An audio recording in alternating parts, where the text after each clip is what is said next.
Right, Cecil, just hold the branch up for me, please. Thank you. Oh, that's a lovely job. Well done, well done. Oh, hi, everybody. Hi. We're just in the middle of doing something just now. Do you see that little spider there, Cecil? Do you see him coming up? That means we're getting lucky. But I think we're done now. Now look at that little boy. Hello.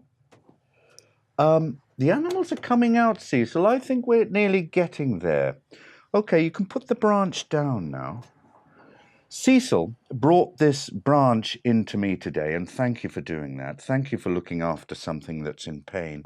The branch was in pain because it had been blown down by the wind, and some of the wind has got trapped in and around the branch, and the branch can't live, and nor can the animals, without us getting rid of that wind. So what we'll do, Cecil, we'll put the branch away now. So give it a little time to recover. Okay, thank you for that. There's my branch bag. In you go. That's it. Now you have to be very, very careful, Cecil. I'm sure you know this.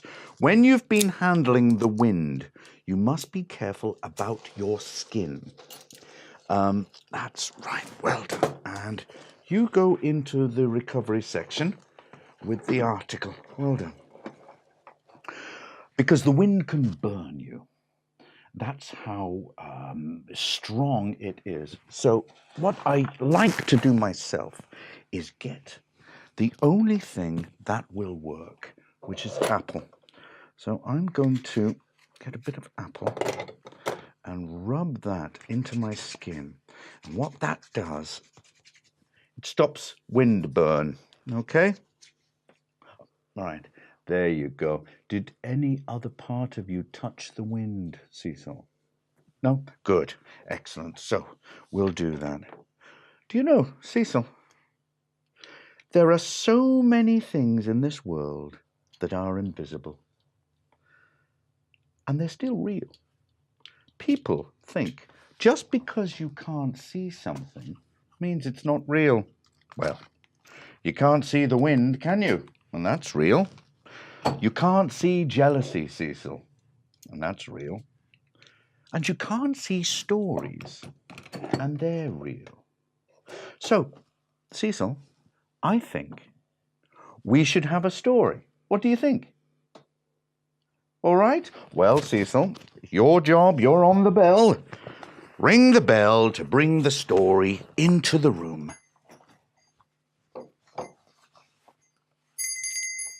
Carry on. Carry on. Oh, there it is. There it is. Cecil, it's here. The story is in the room. And this is the story.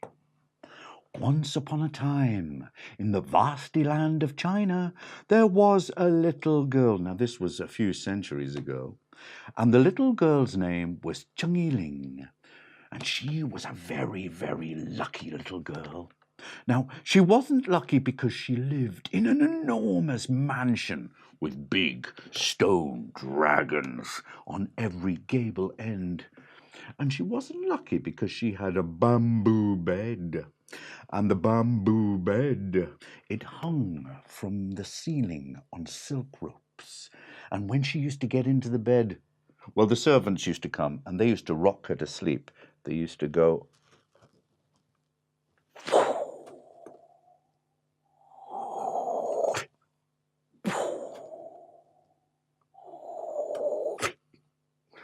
I'd love to have a bed like that. And she wasn't lucky because she had a garden. But the garden was bigger than the city of Paris. The garden was so big, it had a mountain range in the garden. It had a river fast flowing and wide in the garden. It had a waterfall in the garden. It had a jungle full of monkeys in the garden. But she wasn't lucky because she had all those things. Oh, no. She was the luckiest girl because she had her own private, personal storyteller. And his name was Mr. Wah. And Mr. Wah was a very old man, and he'd done and seen so many things. And every night, Mr. Wah used to come up the stairs to see her. All right, I've got to go and tell Chun Li Ling a little story. Hang on. Oh, hello, Chun Li Ling. I'm going to tell you a story. I've just got to put my walking stick down. There we are. Right. Now, what story shall we tell today? Well, he used to tell us stories about gods and goddesses, about giants, about princes and princesses and snakes and dragons and tigers and ghosts that hung from trees. And every time he finished a story, he used to say to her, "Now, Chun Li Ling, I've told you a story. Now you've got to pass the story on. You've got to tell other people a story. Will you do that, Chun Li Ling? Will you do that?" And Chun Li Ling used to say, "Yes, Mr. Wah, I'll do that, Mr. Wah. Good night, Mr. Wah." Good night, Chun Li Ling. Sweet dreams, love. So where's my walking? Oh, here we go. There we are. Good night, sweet Chun Li Ling. But Chun Li Ling was never asleep. Chun Li Ling was always awake with one eye open. And Chun Li Ling knew that when someone tells you a story, it doesn't disappear straight away. It lingers in the room like a scent, like a wind. And she used to get out of bed and she used to hunt for the stories. And when she'd see them floating, she used to creep up on them and she used to grab them. Oh, let me go, Chun Li Ling, let me go. Oh, Chun Li Ling, no, please, Chun Li Ling, don't put me in the box, don't put me in. And she used to sneak up on another one.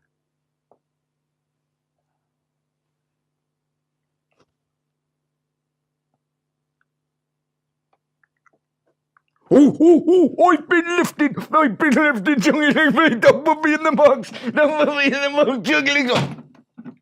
Every night he told her stories. Every night she put them in a box.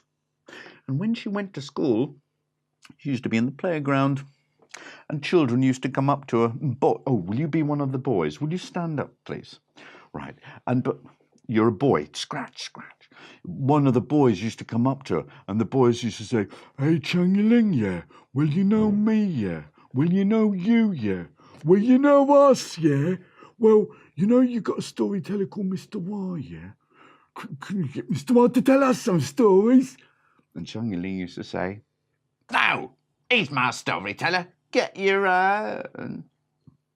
And then girls used to come up to him. And would you be one of the girls? Thank you, please. You're a girl. Scratch yourself. And girls used to say, Chun Li Ling, you know Mr. Wah has told you lots of stories. That means you must know lots of stories. Could you tell me and my friends some stories? And Chun Li Ling used to say, hold on, yeah, let me think about it. No!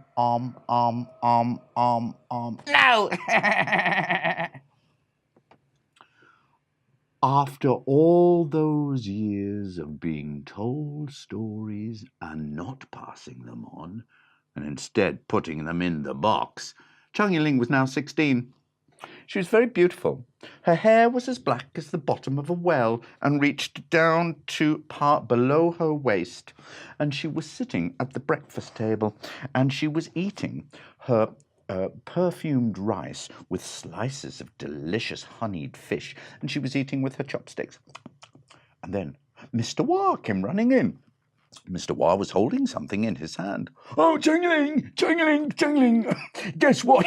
You got a letter from Beijing."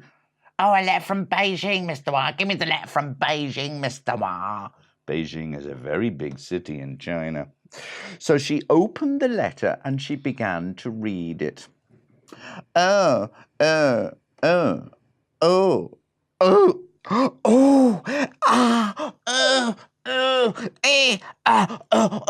Guess what, Mr. Wah? Guess what, Mr. Wah?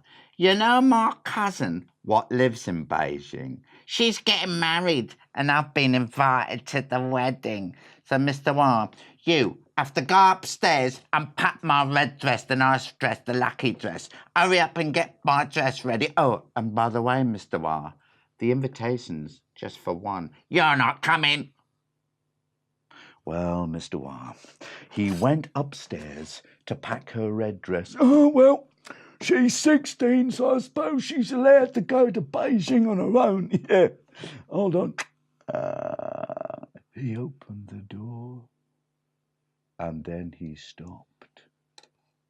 He heard something coming from inside the room. He looked around the door, and he saw it. He saw the box.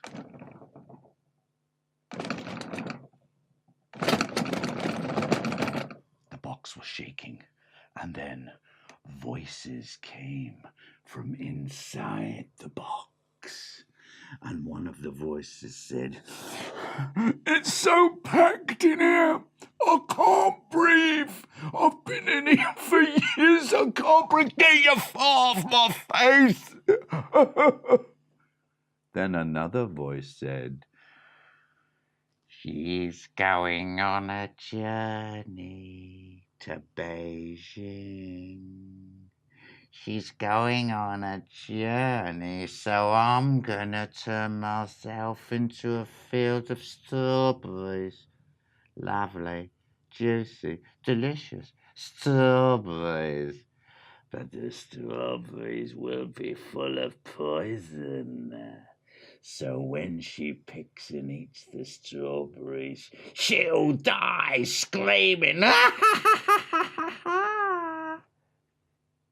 And then another voice said, "Well, I'm going to turn myself into a bed, a lovely feather bed. It'll be soft and delightful, but in the bed will be nails, razor-sharp spikes, and when she sits on the bed, ding, the spikes will go through her." But the last story was the worst. The last story said, "I'm going to turn myself into a snake. I'm going to slither to Beijing, find her bed, slither under her bed, and when she gets into bed, I'm going to wrap my coils around her, squeeze, and then eat her face." Mr. Wah heard all this. Mr. Wah knew the girl was in danger. Mr. Wah tried to close the door very, very quietly.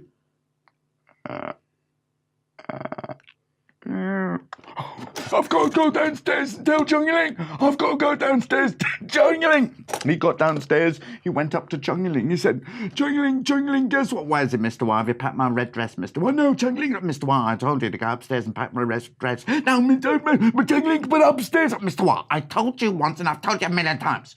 Go upstairs and pack my red dress. And I won't say it again. The invitation's just for one. You're not coming." She wouldn't listen to him. So Mr. Wah knew he would have to save her himself. And so he went into the courtyard and he got out the horse. And the horse was a very good horse, and his name was Mr. Chow. And he said, "Come on, Mr. Chow, there's a good horse. Come on." Yeah, mate, you're going on a journey to Beijing. It's a long way." "What? No, she's 16, so she's allowed to go on her own."